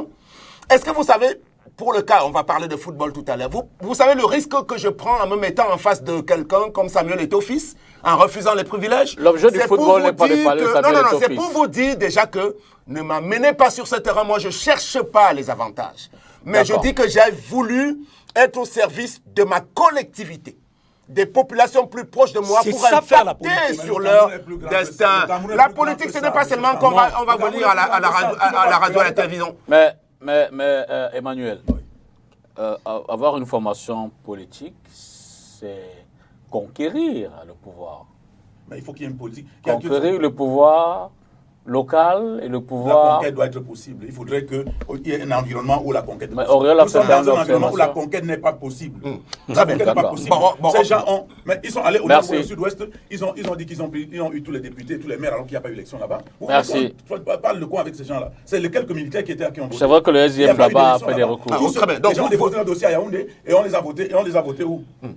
Ces gens n'ont jamais mis pied là-bas. On va prendre la transition. Les gens sont aussi tricheurs. Vous ne pouvez pas nous dire d'aller dans ce fourre-tout-là et nous dire on peut rien faire. Mais quittez dans le monde politique. Non, monsieur Biya doit partir. Il faut qu'il quitte. Parce que après Biya, c'est Biya. Après Biya, c'est Biya. Après Biya, c'est Biya. Oui, mais justement, donc quittez donc. Si tu es alimentaire à ce point. Quittez donc. Ça n'a rien à voir. Ça n'a rien à voir. Après Biya, c'est Biya. Emmanuel. Après Biya, c'est Biya. Emmanuel, parce que vous pensez que... Attends une seconde. On dit des bêtises. Mais Emmanuel Kouni. Après Biya, c'est Biya. Monsieur Biya, on a la télévision. Regardez. Sam. Alors, il peut le dire. On peut s'amuser, mais vous ne... Merci Emmanuel, merci beaucoup. Emmanuel, vous avez le loisir de dire qu'après Biya, c'est le MRC. Mais il ne peut pas nous dire après Biya, c'est Biya. Mais s'il est militant. Après 60 ans au pouvoir, il est il militant. nous annonce qu'après lui, c'est toujours lui. Mais puisque ce sera ça. Mais ça ne sera pas ça. Monsieur, nous allons utiliser tous les moyens. Non, vous n'avez aucun moyen. Avec tous les moyens légaux. Vous n'avez aucun moyen. Tous les moyens légaux. Vous avez d'autres moyens, des moyens légaux. Mais les moyens légaux. Mais la légalité est d'un côté et nous sommes du côté où la légalité n'est pas. Qu'est-ce que nous allons faire? Non, vous ne pouvez pas. Emmanuel, oubliez ça. On va prendre la C'est transition. pour ça que tu es allé au RDPC. Parce que tu as perdu tout espoir. Tu penses que... Ça n'a rien à voir. Non, tu es rentré... Ça n'a rien à voir. Je suis parti au RDPC pour être pragmatique. Je suis parti au RDPC pour être un homme de terrain. Et la honte des jeunes. Oui. Aller là-bas, c'est la honte. Oui, rester au MRC, confier son avenir à Kamto, c'est pire que la honte. Non. C'est ça qui est pire que la honte. On va prendre la Que M. transition. Kounié, Que M. Kounié, plus de 50 ans. Merci Ado. Pour cette transition, on passe tout de suite au deuxième thème. Malheureusement, on n'en aura que pour une demi-heure. On va parler de football et la place que les partis politiques, la place que les politiques accordent au foot. Y a-t-il un projet? Je l'ai dit, le prétexte, évidemment, c'est que le football, vraiment, c'est quand même un facteur assez important dans notre pays quand on regarde les masses de population qui drainent ce sport-là. Et surtout les moyens, ce sont nos impôts que le football déploie. Alors, Auréole Choumi, Et d'ailleurs, vous-même, le RDPC, là, vous êtes de bons gros récupérateurs des victoires du football. Bon, vous direz que c'est le chef de l'État, mais c'est aussi le chef de votre parti politique. Il se dit de façon triviale que le football a tout donné au Cameroun, avec ses différentes participations, ses différents trophées, ses individualités, mais que le Cameroun, sous votre politique, sous votre stratégie, il n'y a que récemment qu'on a pu avoir quelques stades, et encore, au regard des lauriers que ce football nous a apporté, on se disait, peut-être qu'on aurait pu, en 2022, organiser une Coupe du Monde. Si vous dites qu'il n'y a que récemment, je suis un peu dérangé. On construit un pays. D'accord. On construit un pays et le football au RDPC, vous faites bien de rappeler que le chef de l'État particulièrement aime le football. Même si pour lui, et il l'a toujours dit, tous les sports se valent. Mais je vais vous rappeler une citation de Paul Biya. Le football est notre bâtisse multiculturelle, interreligieuse et cosmotribale. Sachons l'utiliser à bon escient pour qu'il soit un moteur de rassemblement et de développement. C'est signé son excellence. Ça, c'est le discours. Maintenant, essayez de faire un dans parallèle la pratique. Aujourd'hui même, il y a eu une création d'une instance chargée des infrastructures sportives. On a organisé la CAN. On est la première nation africaine à organiser une Coupe d'Afrique avec 24 nations. Personne ne l'avait jamais fait. On a les stades parmi les plus beaux d'Afrique, à côté de l'Afrique du Sud, de la Tunisie, de l'Égypte. On a, grâce à Samuel Eto'o aujourd'hui, une fédération qui est davantage active, qui bouge, qui est dynamique. Et ça aussi, c'est un choix, entre guillemets, du chef de l'État, son excellence. C'est lui qui l'a voté. Il faut dire que, il faut pas... Je suis un peu gêné justement parce qu'aujourd'hui, j'apprends à sortir de ces paradigmes, de cette façon de voir et de dire pourquoi il n'avait pas fait ça depuis. Le Cameroun, c'est le premier pays à atteindre les quarts de finale d'une Coupe du Monde. En 90. Et cette année, le Cameroun sera le premier pays à remporter une Coupe du Monde. Non. Mais oui. Bon. Objectif demi-finale, mais on va rentrer avec le trophée. Prêtez-moi votre boule de... C'est possible. Prêtez-moi votre boule de cristal. Nous allons prier. Nous sommes Camerounais. Que je jette également un coup d'œil. Camerounais. Nous allons prier pour que cela puisse être fait. Donc, il y a eu au niveau du RDPC, au niveau du sommet de l'État, pendant de nombreuses années, il y a eu un entretien permanent du sport. Un entretien permanent et une volonté permanente, constante, dynamique de donner au football camerounais tout ce qu'il faut pour qu'il soit un vecteur de rassemblement, un vecteur de solidarité, un vecteur d'entraide, un vecteur surtout de brassage culturel. La place que les ça, politiques... c'est un actif du RDPC. Accord de football qui c'est peut-être du point de vue du MRC. Vraiment, ce que je viens d'entendre là, c'est hallucinant quand même. Il y a des stades. Mais allez au stade de... Vous êtes des journalistes sportifs, allez au stade de Japoma. Moi, j'étais au stade, j'ai pratiqué le stade de Japoma. Oui, vous pratiquez le stade de Japoma. Vous croyez que ce stade-là est entretenu? Nous pouvons entretenir ce stade-là pendant combien de temps? Le stade de Japoma, je pense combien de matchs se jouent là-bas se joue là-bas en une année? On verra bien, mais pour l'instant, il y a eu combien de matchs? Ce stade n'est pas utilisé de toute façon. Ce stade n'est pas utilisé. Ça, il faut le reconnaître. Mais il n'est pas dans l'état qu'on laisse croire. Non, il n'est pas utilisé. Nous avons le stade, nous avons construit des stades parce que nous attendions une Coupe d'Afrique des Nations. Bon, la Coupe d'Afrique des Nations a eu lieu. Nous, on sait tout ce qui s'est passé derrière cette affaire. On connaît toute la masse de détournements qu'il y a eu dans cette opération. Bon, ce n'est pas de ça qu'il s'agit. Mais ce que je voulais dire, c'est que nous dire qu'on va remporter la Coupe du Monde ou bien on ira en demi-finale de la Coupe du Monde, c'est bon. C'est vrai, quand même, j'ai envie d'avoir la boule de cristal qui annonce la victoire du Cameroun à la Coupe du Monde. C'est bien de le dire, mais j'ai l'impression nous sommes des fans de foot. J'ai l'impression que les Camerounais rêvent un peu et ça les amène à dire n'importe quoi. Non. Je comprends que... En même temps, c'est le Cameroun. Oui, mais on ne peut pas Monsieur Kouye, vous vous laissez prendre au piège de Monsieur Jimmy. On vous a posé une question, c'est la politique sportive du MRC. Vous rentrez dans le jeu de monsieur. Finalement, vous ne faites pas de bonne communication ce soir. Je ne sais pas ce qui vous arrive. Vous parlez de la politique. Oui, vous êtes tout le temps obligé de vouloir lui répondre. Voilà, c'est ça. La place que les politiques accordent au football, vu du MRC. Non, nous, on pense que le football pour les hommes politiques, pour ceux qui nous gouvernent, c'est pour eux, n'est-ce pas? Y a-t-il une stratégie, par exemple, au MRC, dans son projet, dans son programme? Nous pensons que si le MRC est au pouvoir, nous ferons en sorte que, comment dirais-je, que le ministère des Sports s'occupe de tous les sports et que le football soit un sport comme les autres. Nous ne pensons pas que le football sera pour nous quelque chose de très particulier. Nous ferons en sorte que le football soit un sport comme tous les autres. Nous nous occuperons du Cameroun dans tous les secteurs et le football sera traité comme tous les autres secteurs. Nous ne pourrons pas penser que le football doit être un secteur particulier où nous allons mettre tout là-dedans comme c'est le cas aujourd'hui. Monsieur Samuel Eto'o aujourd'hui est obligé de tout faire pour que le sport transparaisse, que le football transparaisse. Et même le gouvernement actuel est en train de penser que c'est à travers Samuel Eto'o qu'ils peuvent, n'est-ce pas, essayer de calmer un peu les Camerounais par rapport à tout ce qui arrive chez nous. Vous voyez bien que même ce week-end, même pendant qu'il y a la rentrée scolaire et qu'il y a des problèmes, on parle toujours du football. Aujourd'hui, on ne parle que du football parce que Samuel Eto'o est arrivé et il essaye de faire quelque chose de particulier par rapport au football. Mais je ne pense pas que le football soit la priorité, n'est-ce pas, dans notre politique économique, dans notre politique de développement. Ça, le football, c'est... Vous allez répondre à la même question, mais je voudrais en mettre une avant d'avoir votre avis sur la question principale qui a été posée, celle de savoir la place que les politiques accordent à ce sport-là. Et là, j'interpelle d'abord le chroniqueur, hein, et je m'incline davantage. Je reconnais évidemment cette qualité professionnelle qui est la vôtre. Y a-t-il un pays dans le monde où tous les sports s'égalent?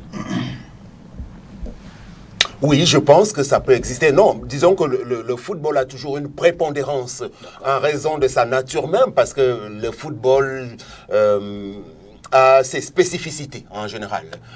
Mais de façon globale, les pays de l'Europe occidentale essayent de placer la plupart des sports à peu près au même niveau, hein, dans la politique publique sportive en tant que telle. Même l'athlétisme et tous les autres sports collectifs, le tennis, sont vraiment des disciplines au travers desquelles on peut voir la magnificence d'une nation qui met les choses en bonne place. Donc, véritablement, les comparaisons ne sont pas bonnes à faire avec ce que nous, on peut voir ici au Cameroun. Okay.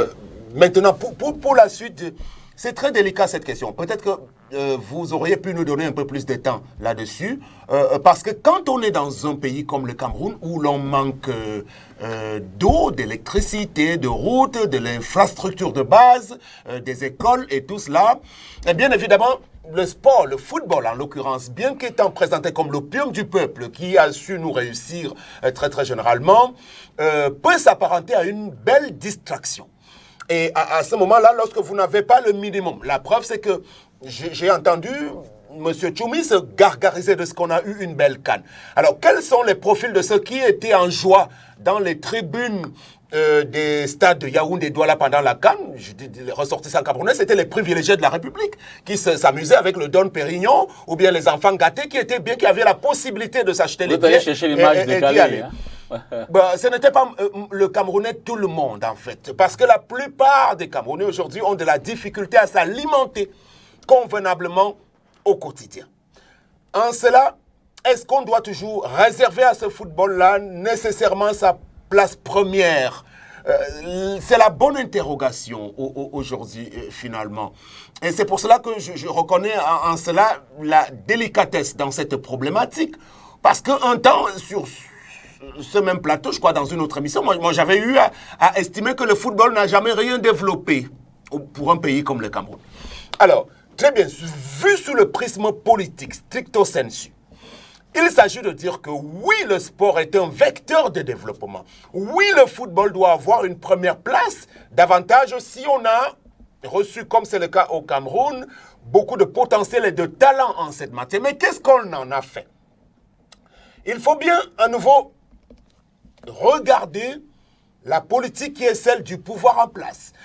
J'ai vu tout à l'heure que M. Tchoumi s'est assez rapidement approprié les éléments de langage de son parti en nous indiquant que le chef de l'État, qui est le chef de tout, soit dit en passant au Cameroun, a bien su mettre en place une véritable politique en direction des footballeurs. Je ne sais pas s'il avait le même discours lorsqu'il était parmi nous, si je peux le dire à l'époque.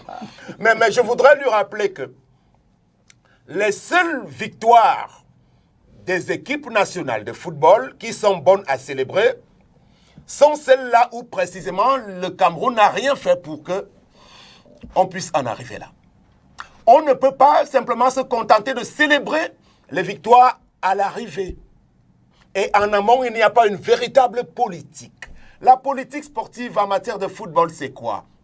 C'est précisément une politique technique nationale qui doit ressortir d'un cahier de charges, par exemple au niveau de la fédération concernée. On n'en a pas droit depuis des décennies au Cameroun.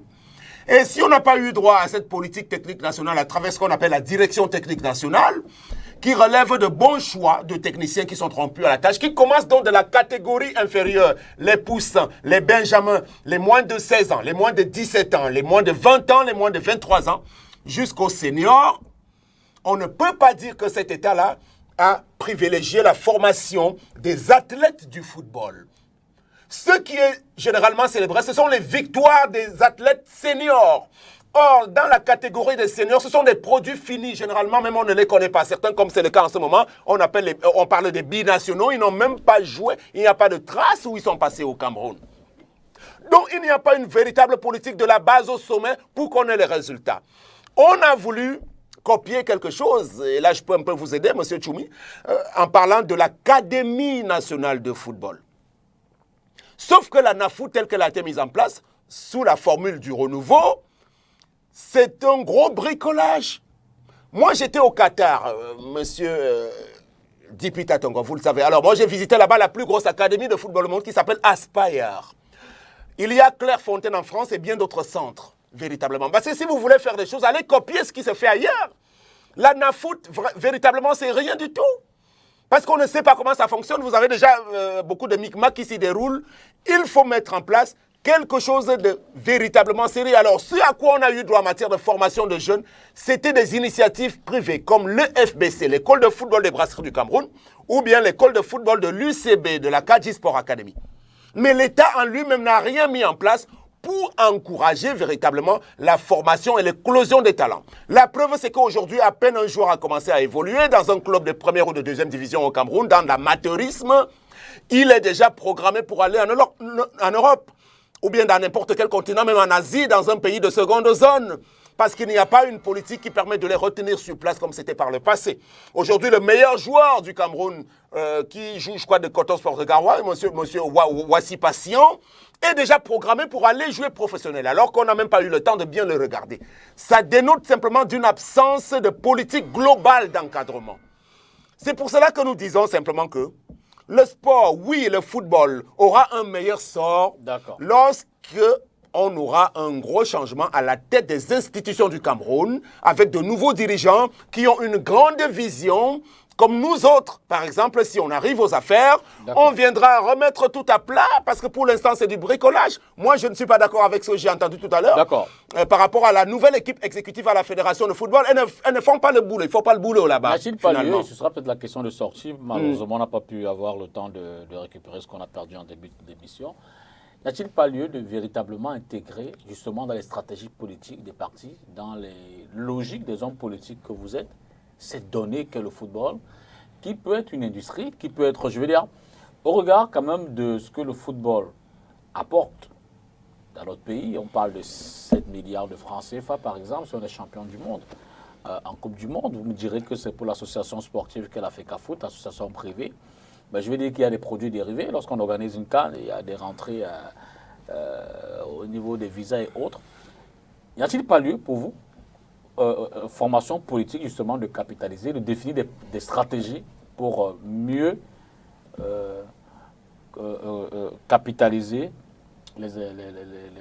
l'apport de ce football-là, Emmanuel, et puis Aurélie. Oui, moi je pense que le football, c'est une discipline, c'est une activité qui a ses vertus, qui peut rapporter à l'État, le Camerounais, etc. Mais je crois que si on est aux affaires, il faut catégoriser, c'est-à-dire qu'il faut classer enfin, qu'il faut classer les préférences de l'État par ordre de priorité. Et je crois que le football ne peut pas être la priorité de priorité. Moi, je crois qu'il faut qu'on soit clair. Même les infrastructures routières, ça m'a dit tout à l'heure, il n'y a pas l'eau, il n'y a pas l'électricité, il n'y a pas de salle de classe, etc. Moi, je crois qu'on ne peut pas considérer le football comme la priorité de priorité. Bon, maintenant, si nous avons des jeunes qui ont des talents comme nous le voyons, nous pouvons mettre un peu de moyens à leur disposition, ce qui n'est pas le cas maintenant, parce que, comme il a dit, tous ceux qui viennent jouer à l'équipe nationale, à 99%, viennent des championnats étrangers. Ça veut dire que nous, on regarde si on a... Mbappé aurait pu aussi venir jouer, puisque c'est un Camerounais, mais pour une raison ou une autre, il n'est pas... Mbappé n'est pas Camerounais, Mbappé est français. Bon, en tout cas, il est français, mais il est d'origine camerounaise, son père est camerounais. Donc, comme tous les autres, il pouvait venir, il pouvait se retrouver dans notre équipe nationale. On n'aurait pas dit qu'on a fait quelque chose pour que Mbappé puisse venir dans notre équipe nationale et nous permettre de gagner. Moi, je crois que la priorité ne sera pas le football, si nous avons le pouvoir. Sauf si nous voulons continuer à croire que on pourra aider le RDPC en lui créant un ministère, peut-être les loisirs et les temps perdus, puisqu'ils savent bien le faire, et peut-être y associer le football. Qu'est-ce que le RDPC ça peut les convenir. Mais nous pensons que s'il y a une autoroute entre Douala et Yaoundé, les Camerounais se sentiraient mieux que d'aller gagner une coupe. Si on fait le triangle de la mort, Douala, Yaoundé, Bafoussam, Douala. Mais l'autoroute qui aura sous votre règne probable n'enlève pas moins la passion que les Camerounais, ou n'enlèvera pas la passion que les Camerounais ont éternellement eu du football. Si le RDPC survit à travers M. Biya, nous leur donnerons le ministère des loisirs et des temps perdus, et puis nous pourrons leur ajouter le sport. Ils vont bien se débrouiller là-dedans, parce qu'ils ne peuvent rien faire d'autre. Donc, Auréole en sortie, on va peut-être se rappeler quand même que l'Égypte était la première nation à organiser une Coupe d'Afrique à 24 ans.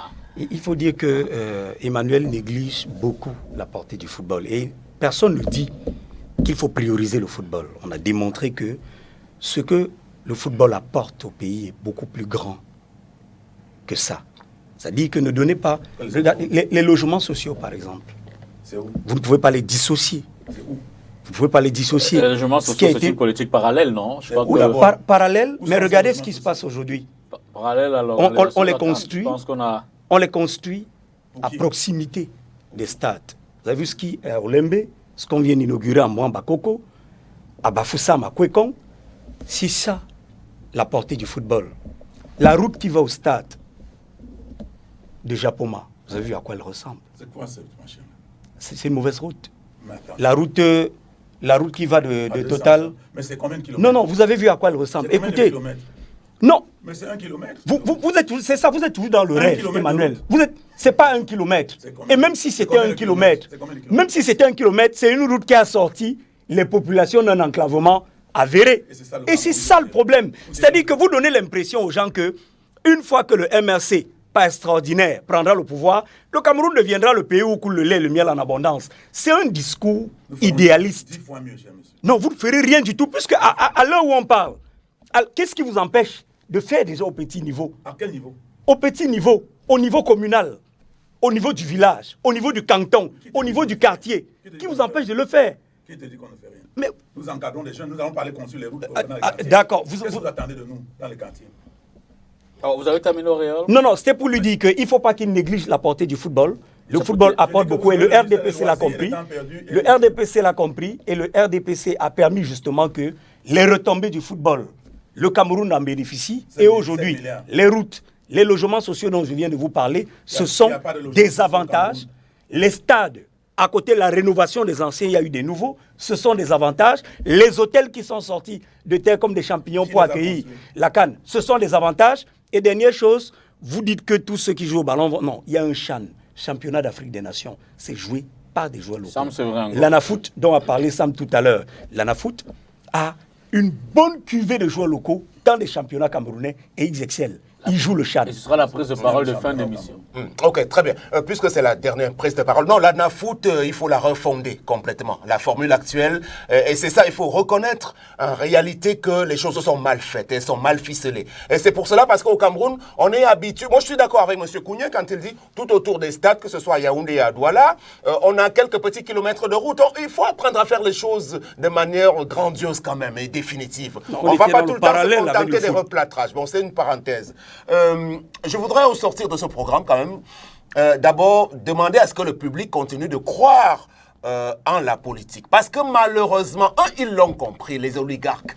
C'est à travers la politique que tout se joue. C'est pour cela que, même s'il s'était agi pour le MRC à l'époque, de prendre ne serait-ce que, même si c'était 2 ou 3 mairies, c'était important. Parce que même en Afrique du Sud, l'ANC, tout doucement, a vaincu l'apartheid en prenant des petites parcelles de pouvoir. Mais lorsqu'on a refusé...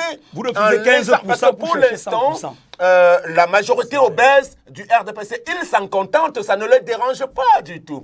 Donc, il faut continuer de croire en la politique, de croire à une nouvelle classe politique, une nouvelle classe dirigeante est possible, incarnée par de nouveaux hommes qui nous ressemblent un tout petit peu parce que nous sommes vierges de toute compromission et on ne sera pas là pour venir trahir comme certains l'ont fait avant nous. L'opposition camerounaise continuera d'avoir des gens qui pourront donner un espoir au peuple camerounais, à la jeunesse et à la femme aujourd'hui qui est abandonnée. Cependant, concernant la politique sportive, le football doit continuer de rester quelque chose d'important parce que nous sommes un pays béni particulièrement au niveau de cette discipline. Mais il s'agira, comme je l'indiquais déjà tout à l'heure, d'en faire, comme vous l'avez suggéré, une industrie finalement. Parce que on parle de professionnalisme, de professionnalisation du football, avec de véritables acteurs du football, des footballeurs entre guillemets, qui ne sont pas seulement ceux qui ont joué sur le terrain. Parce que dans l'acception footballeur, quand on dit le footballeur, on n'a pas dit que ça doit seulement être de la responsabilité de ceux qui ont été sur le terrain. Absolument. Ça peut être des médecins de sport, ça peut être des journalistes de sport, des journalistes football, qui rentrent dans l'arène avec une belle expérience en réalité. Donc pour l'instant, on a voulu aller vers une forme de professionnalisme au Cameroun qui n'a pas marché. Vous voyez qu'avec la Ligue de football, on est tout le temps obligé de reculer, d'avancer, de reculer, d'avancer. Ça veut dire qu'on est dans la cacophonie, dans le clair-obscur, parce qu'il n'y a pas une grosse politique globale de gestion des affaires du pays. Auriol Tchoumi, merci pour cette première sur Carte sur Table, sur votre nouvelle casquette de RDPC. C'est un plaisir. Merci infiniment à vous également. Merci à vous pour l'invitation. Merci beaucoup. Emmanuel Kouni, merci. Ok, merci. Merci à vous à la maison également d'avoir regardé cette autre édition de Carte sur Table. Si tout se passe bien, je pense que dimanche, je l'annonce d'entrée, on sera avec Sam Bédé pour l'émission Face à l'actu. Ce sera dès 19h. Bonsoir et à dimanche.